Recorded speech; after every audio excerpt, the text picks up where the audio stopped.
Parti de Yaoundé très tôt ce matin, nous sommes au carrefour Elok Batindi.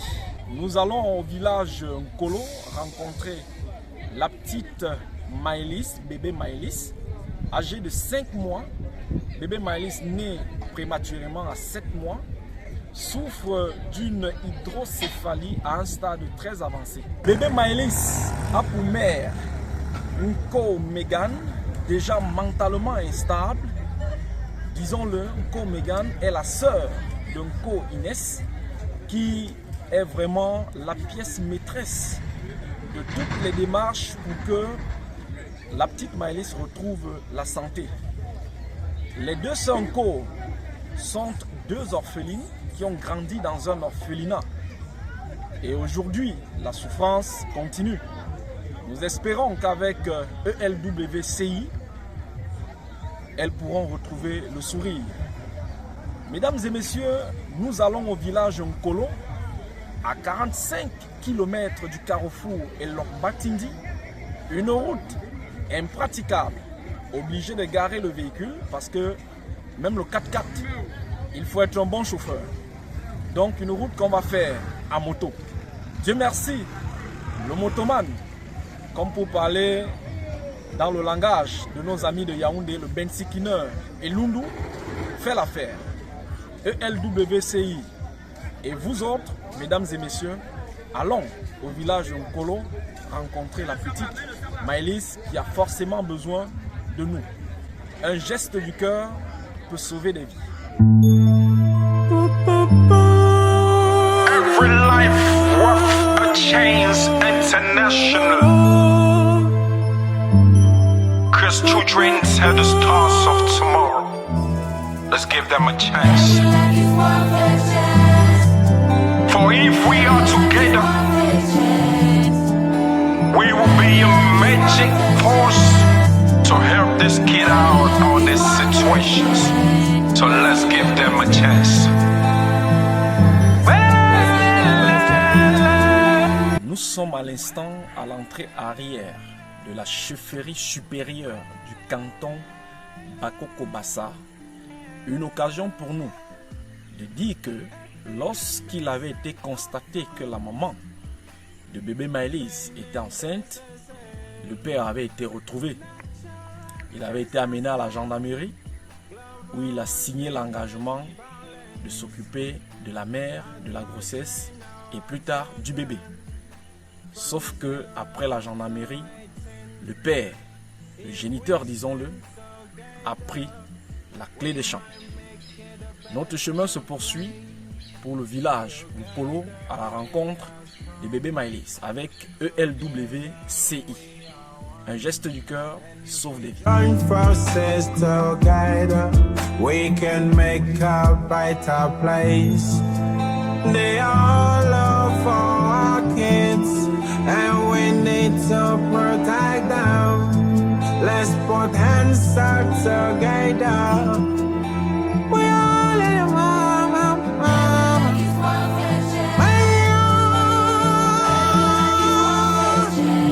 They want for chance.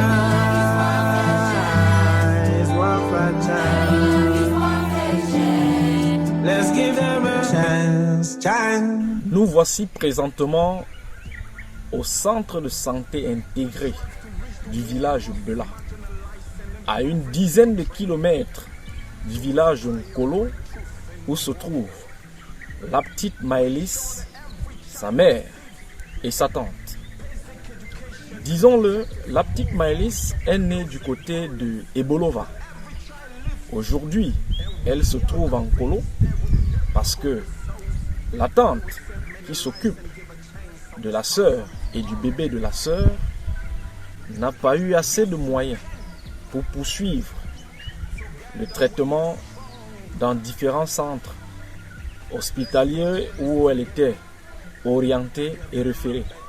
Aujourd'hui, elle se trouve en Nkolo parce que le dernier recours de sa tante est vers le traitement traditionnel. Nous poursuivons notre voyage pour le village Nkolo. Je vous l'ai dit, il nous reste 10 km. A lot of all this happened because we are not together. If we join our forces, we would probably change their lives and give our stars of tomorrow a better life. Je connais de très bons chauffeurs qui ont souvent de très bons véhicules. Il faut vraiment, je ne sais pas, compter sur les ancêtres pour pouvoir passer ici avec un véhicule. Voilà vraiment l'état de la route. Il faut vraiment être accompagné par les ancêtres, avoir un bon véhicule, être un bon chauffeur. Pas évident, vraiment pas évident. Mais la santé n'a pas de prix. Lorsqu'on cherche la santé, on va partout. Hein. C'est le cas de bébé Maëlys qui a été amené par sa mère et sa tante. Vraiment, beaucoup de courage. On croise les doigts, on espère que la petite pourra retrouver la santé et que sa croissance va se poursuivre. Un geste du cœur sauve des vies. ELWCI. Together we are one. And if we join forces together, we can make a better place.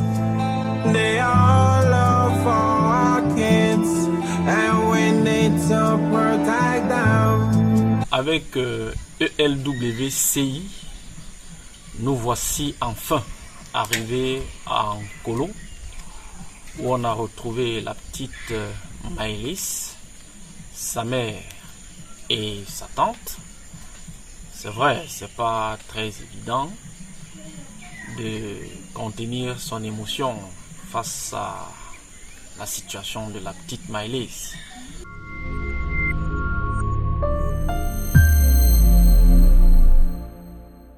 Bonsoir. Tout de suite, on a envie de demander, c'est vrai, au regard de la situation de la petite, ça ne va pas. Mais mis à part son mal, la tête, est-ce que la petite a quand même recommencé à manger? Est-ce que ça promet? Vous êtes en colo pour un traitement traditionnel?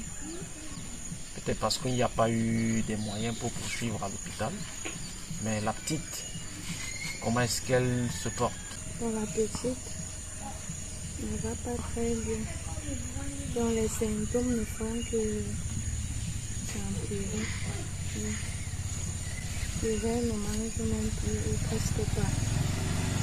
Et est-ce qu'elle réussit quand même, on réussit à lui donner quelque chose? Après elle ne fait plus. Elle ne fait même, elle ne joue plus, elle ne joue plus, elle ne vit plus. Même pleurer, elle ne pleure, elle ne pleure plus. Elle est là comme vous voyez, fatiguée et elle perd le poids. Narrez-nous un peu l'histoire. C'est vrai que la maman, on a peut-être dit à ceux qui nous suivent depuis notre arrivée, la maman n'a pas une maîtrise de la situation au point de narrer la situation. Tu es sa sœur aînée. Tu as vécu de bout en bout depuis la grossesse. Le père qui a pris la clé des champs. Après la naissance, nous sommes restés à l'hôpital un mois. Et le jour où nous sommes sortis de l'hôpital, elle a rechuté. Donc elle a conduit à la maison. On a été obligés de repartir à l'hôpital. Et on a encore fait exactement 3 semaines à l'hôpital. Après, il faut rentrer. Après un mois de vie, nous sommes repartis pour 3 semaines. Bon, c'est après là que nous sommes rentrés. Et depuis que nous sommes rentrés, elle n'a même plus jamais eu de fièvre. Rien, tout allait bien. Jusqu'à ce qu'un jour, je l'amène en vaccination. Et que la dame de la vaccination constate que sa tête est plus grosse que le reste de son corps. Pour moi, je ne voyais pas en ça un problème parce qu'elle me disait que comme elle était minuscule, elle était en train de prendre du poids. Mais malheureusement, elle m'a dit que c'était les symptômes de l'hygrocéphalie et qu'il fallait que j'aille consulter un neurochirurgien. Ce que j'ai fait le lendemain, je l'ai amené voir et à vue d'œil, le neurochirurgien m'a dit que c'était effectivement ça, mais il fallait qu'on confirme cela par des examens de radiologie et d'échographie. À cet instant-là, je n'avais pas l'argent pour pouvoir faire les examens en question. Donc je suis rentrée avec l'enfant à la maison. Nous sommes restés là et j'ai appris de mes proches et des mamans du quartier que la maladie pouvait être traitée traditionnellement. C'est donc là que j'ai commencé à aller voir les tradipraticiens à Ebolova. Je suis pratiquement allée chez 3, 2 dames et un monsieur qui ont fait de leur mieux, mais il n'y a pas eu de changement et la tête ne faisait que prendre du volume. Là, je suis retournée à l'hôpital parce que je suis retournée à l'hôpital et la dame m'a dit de faire les examens, qu'il fallait d'abord faire les examens là, mais je n'avais pas toujours les moyens. Donc, là, je suis rentrée à la maison et j'ai pensé que je pouvais faire un SOS, peut-être les gens pouvaient venir en aide. Donc j'ai commencé à publier, j'ai même créé une page Facebook pour ça et j'ai commencé à publier, à partager et tout. Les gens ont commencé à me faire les dépôts, j'ai pratiquement eu 125 000, c'est comme ça. Donc je suis allée faire les examens qu'il fallait. Et en conclusion, c'était l'hygrocéphalie et on doit l'opérer d'urgence. Donc la dame m'a fait une facture pro forma à l'hôpital régional de Bolova. On vient d'ouvrir là-bas, donc les prix sont un peu abordables pour attirer la population. Et le traitement, la facture pro forma de l'hôpital à Ebolova? C'était de 654 000. 654 000. Juste les frais d'opération, les examens avant l'opération et l'hospitalisation après l'opération. Ils m'ont fait savoir que l'opération sera pour soulager l'enfant et que la tête cesse de grossir, oui, mais que d'autres opérations au cours de sa vie. Donc, elle peut nécessiter d'autres opérations au cours de sa vie parce qu'on va lui mettre une sorte de tuyau qui va drainer le liquide peut-être jusqu'à l'estomac là. Et si à un moment ça se bouche, il va falloir qu'on réopère pour changer. Ou si ça s'infecte, il va aussi falloir qu'on réopère.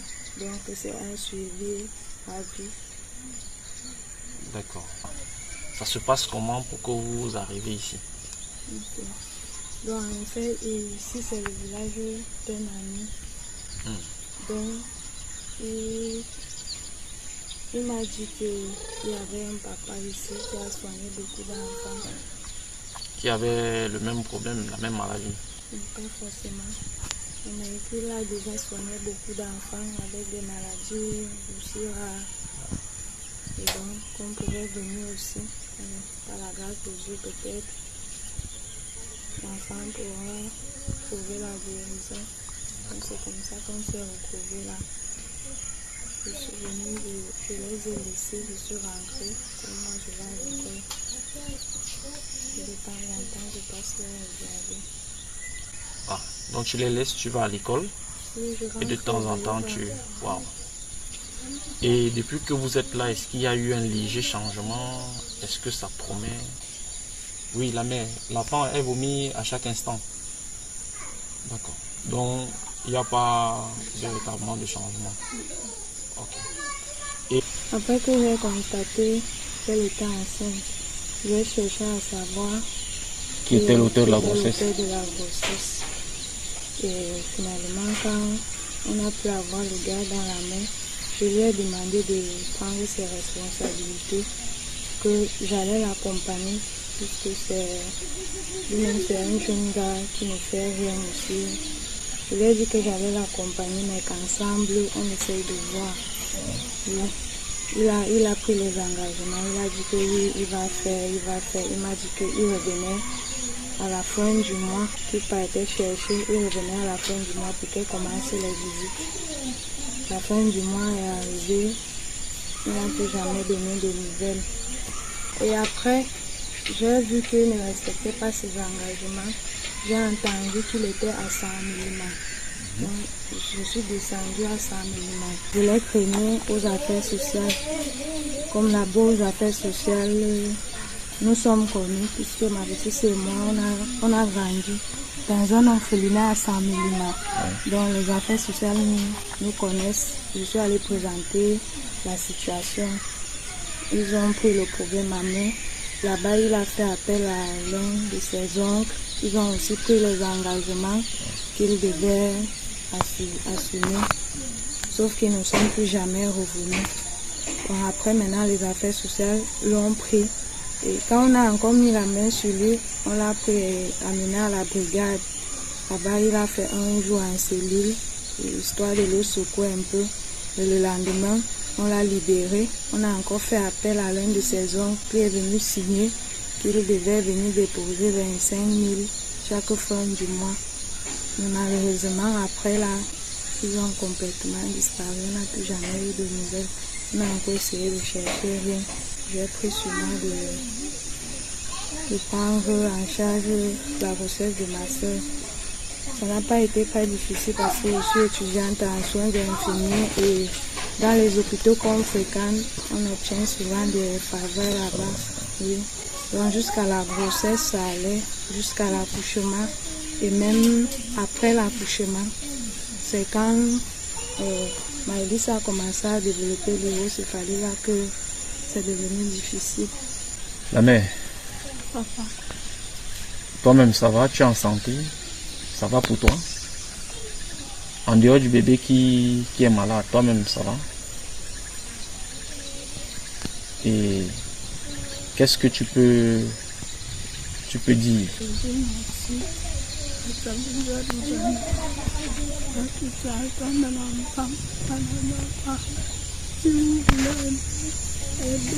Je vais encore multiplier pour vous donner l'argent. Venez vraiment nous aider. Vous m'avez donné la force de nous laisser passer, pardon. C'est comme ma grand-mère dit là.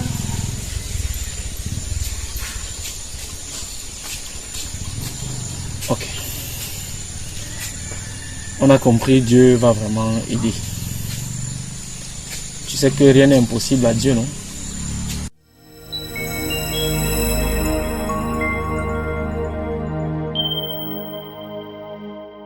Situation difficile, la charge émotionnelle grandissante.